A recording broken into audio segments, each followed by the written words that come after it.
Saudara, pengacara Peggy Setiawan yakin majelis hakim akan mengabulkan permohonan mereka dalam putusan sidang pra-peradilan Senin besok.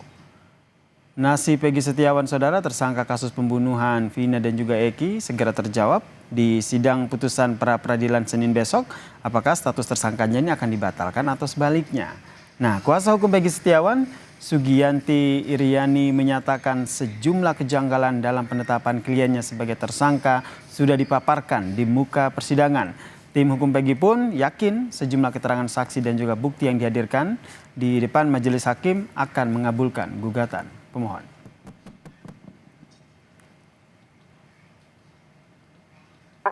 Bukti-bukti itu bukan dari hak dari kuantitas, tapi kualitas bukti itu menunjukkan nggak ada tindak pidana yang dilakukan oleh Peggy Setiawan seperti itu. Jadi bukan buktinya bentuknya banyak tapi tidak menunjukkan keterkaitan pada tindak pidana.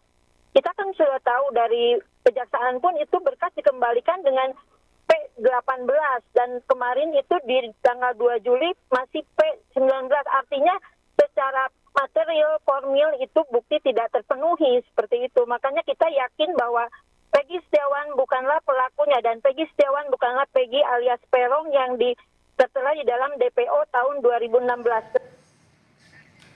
Sementara itu, saudara, penasihat ahli Kapolri Irjen Purnawirawan Arianto Sutadi menilai jika bukti penangkapan dianggap tidak sah, tapi masih ada kemungkinan penyidik punya bukti yang menunjukkan seseorang sebagai tersangka. Arianto juga bilang bahwa banyak bukti yang sudah dikumpulkan oleh penyidik untuk menetapkan penetapan sebagai tersangka, tidak hanya 2 alat bukti saja. Ini yang menurutnya akan jadi pertimbangan majelis hakim untuk mengambil keputusan sidang esok hari. Kemudian menangkap nggak pakai surat perintah dan sebagainya, itu kan disangkal. Mungkin itu untuk penangkapannya dianggap tidak sah. Tetapi ada bukti lain yang mendukung sehingga mencapai minimal 2 alat bukti itu untuk menentukan tersangka. Itu masih mungkin terjadi. Makanya ada bukti lain yang akan...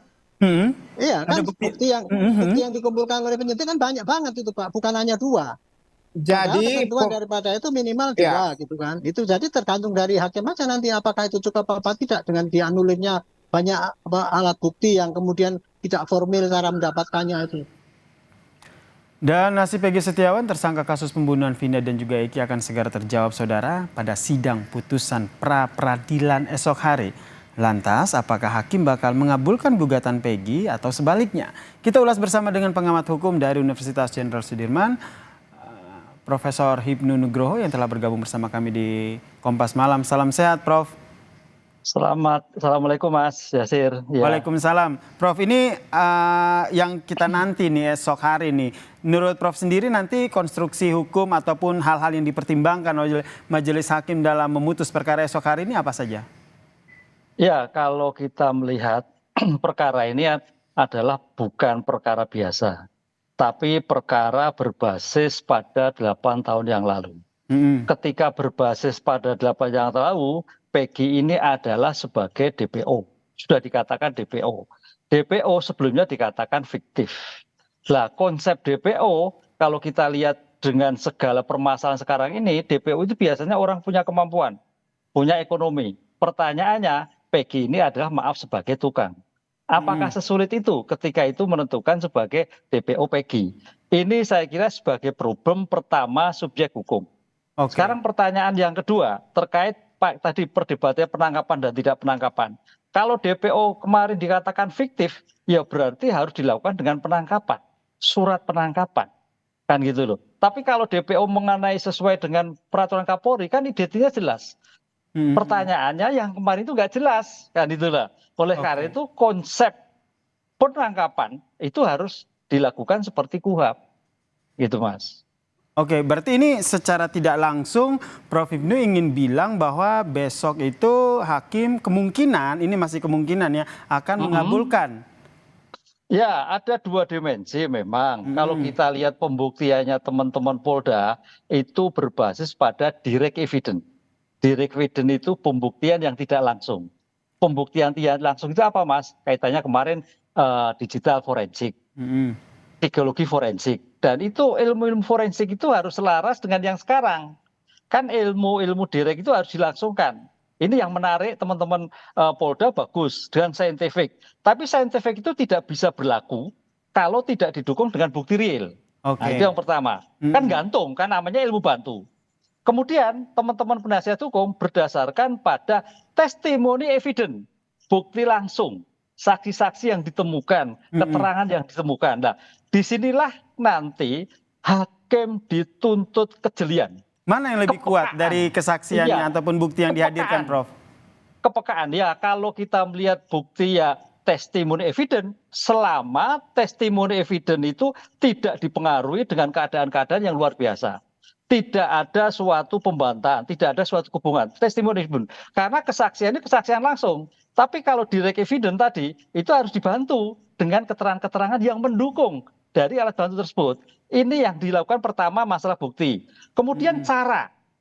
Lah kembali lagi besok, apakah hakim itu mengacu pada peraturan Mahkamah Agung nomor 4 2016 murni? Karena pembuktian itu, pra peradilan itu hanya melihat suatu formil. Kan gitu, bukan material. Lah kemarin teman-teman mencoba ke arah material. Kenapa material? Karena subjeknya itu jadi masalah. Apakah Peggy atau belum? Itu yang jadi problem, Mas.